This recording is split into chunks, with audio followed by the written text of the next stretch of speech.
de la materia, energéticos que tienen lugar cuando se producen esas transformaciones, existen determinados cambios energéticos y bueno, que podemos añadir o extraer energía en esos cambios energéticos que vayan ocurriendo.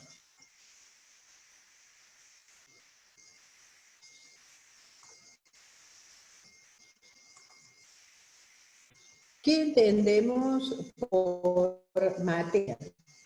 En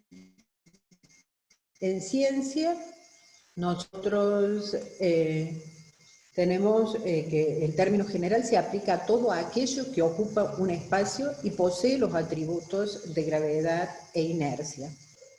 Cuando nosotros hablamos de masa, no tenemos en cuenta la gravedad.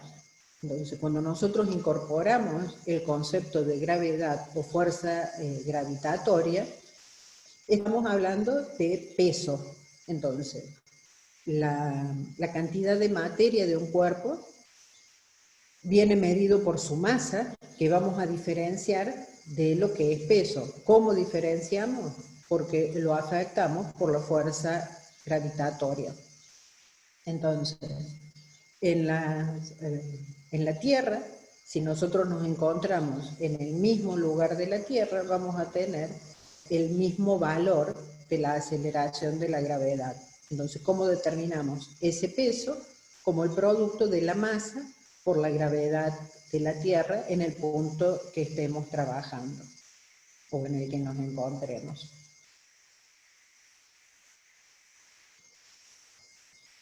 Dentro de las propiedades de las materias, nosotros vamos a diferenciar dos, las físicas y las químicas. Dentro de las físicas es todas aquellas propiedades que no cambian la composición de nuestra materia. Pueden ser extensivas o intensivas. Extensivas que dependen de la masa de los objetos en estudio. Por ejemplo, de la masa, la longitud, el volumen. Las intensivas son independientes de esa masa y, por ejemplo, sería el color, el olor, el punto de fusión.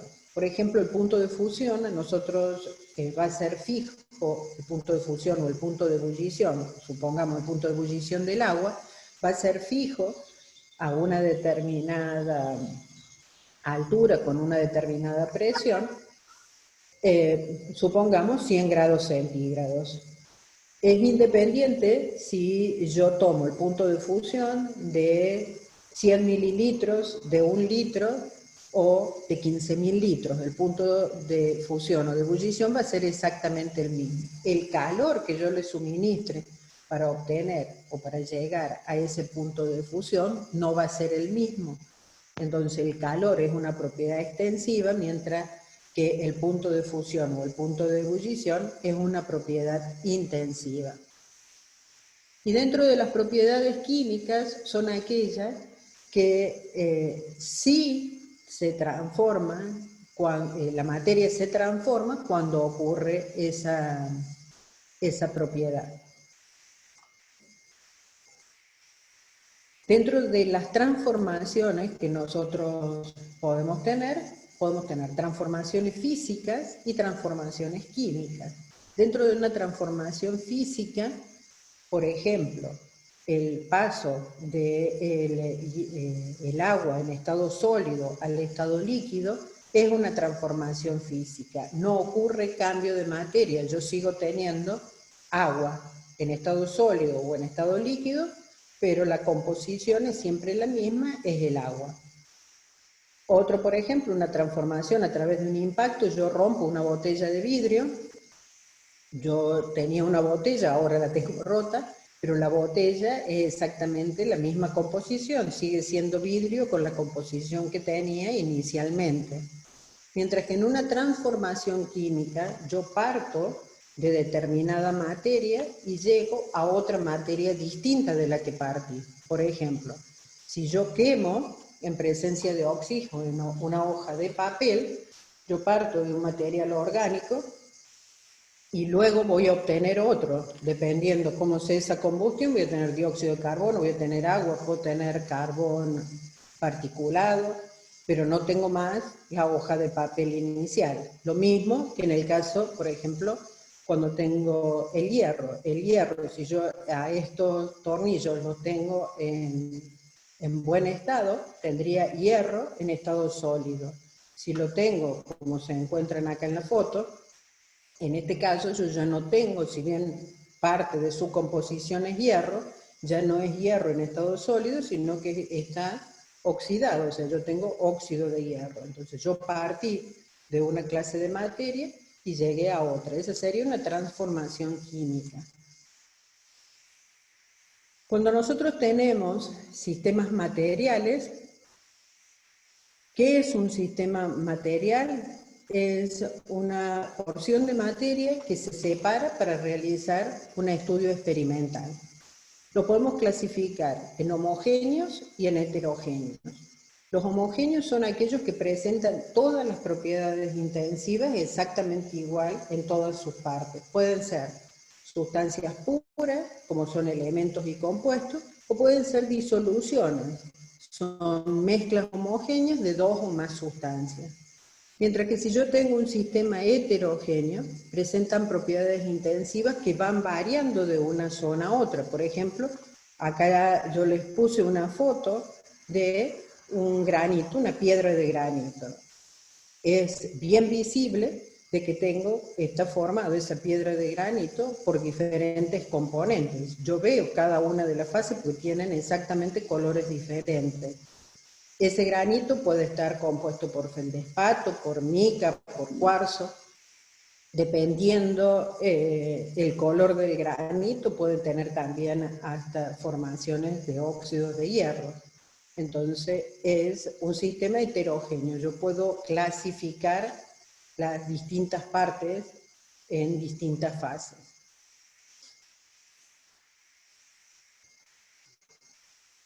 ¿Qué es una sustancia pura? Como les decía recién, es una composición homogénea, uniforme e invariable y cuyas propiedades físicas y químicas son idénticas sin importar su procedencia. Por ejemplo, una sustancia pura puede ser el agua. El agua, más allá de que yo la obtenga por una destilación del agua de mar, la obtenga químicamente uniendo hidrógeno y oxígeno, siempre van a tener la misma densidad, el mismo punto de fusión, el mismo punto de ebullición, porque esa sustancia es homogénea y siempre va a estar formada, cuando yo hable de agua, en una relación de hidrógeno y oxígeno siempre fija. Las sustancias puras, a su vez, las clasificamos en elementos y en compuestos. ¿Qué son los elementos químicos?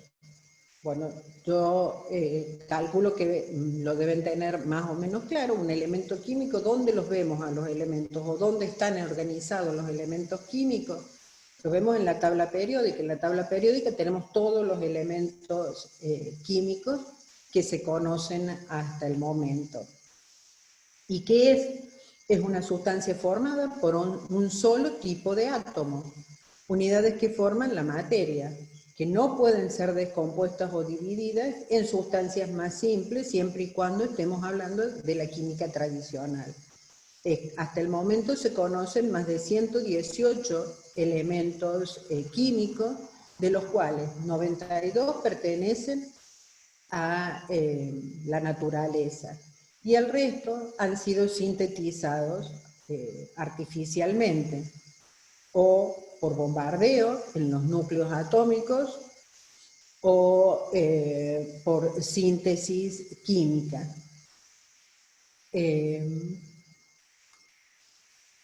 ¿Cómo los clasificamos o cómo los diferenciamos a cada uno de esos elementos? Y es fundamental que ustedes se familiaricen con esos símbolos químicos. Los símbolos son signos abreviados que se utilizan para identificar un determinado elemento químico. Por ejemplo, el carbono, que lo identificamos como C, el hidrógeno como H, el cloro como Cl. En general, esa simbología deriva del nombre en español, en inglés, en alemán, en latín, en ruso. Por ejemplo, cuando pueden tener una sola letra o dos letras. En el caso de que tengan dos letras, la primera siempre es en mayúscula y la segunda en minúscula. Ejemplos tienen, por ejemplo, el cobre, que deriva de cuprum, que por eso se lo identifica como Cu. Argentum, para denominar a la plata, por eso se le identifica el símbolo como Ag. Aurum, para identificar al oro, por eso se lo identifica con el símbolo de Au. Los símbolos de los elementos pueden ser utilizados para nombrar el elemento, pero también para cuando uno habla de una determinada fórmula química. Por ejemplo, si yo hablo de la combinación del oxígeno con el hierro, o sea, el trióxido de hierro, la forma de identificarlo es escribiendo su fórmula partiendo de la combinación del hierro con el oxígeno. El símbolo suele representar un átomo del elemento y tienen determinadas masas fijas, denominadas masas atómicas o relativas, que ya vamos a ver cómo los calculamos. Así, el símbolo representa a menudo una masa atómica de un elemento o un mol de ese elemento. Hay muchos elementos que en la naturaleza los encontramos de manera molecular, es decir, formando una molécula. Pueden ser el hidrógeno, el oxígeno, el cloro, el flúor. Algunos son bimoleculares y otros es la unión de más de un átomo, por ejemplo, el azufre 8 o el fósforo 4. Ahora bien, ¿qué es un compuesto químico? ¿Qué interpretan ustedes por un compuesto químico? Si yo hablo de un compuesto químico, estoy hablando de que es una sustancia que es eléctricamente neutra, es decir, en la unión de cada uno de los átomos que están formando ese enlace. Estoy viendo que queda menos de un minuto, si se corta, no le dijimos recién, nos tenemos que reconectar a esta misma reunión. Entonces, es eléctricamente neutro el compuesto químico. Cada una de las cargas de los átomos que están formando esa unión se anulan entre sí para formar una molécula. ¿Y qué es una molécula? La molécula es la entidad más pequeña posible en la que se mantienen las mismas proporciones de los átomos del compuesto originario. Si yo hablo del agua, por ejemplo, yo voy a tener la unión de oxígeno e hidrógeno, y así tenga una molécula o tenga un litro de agua,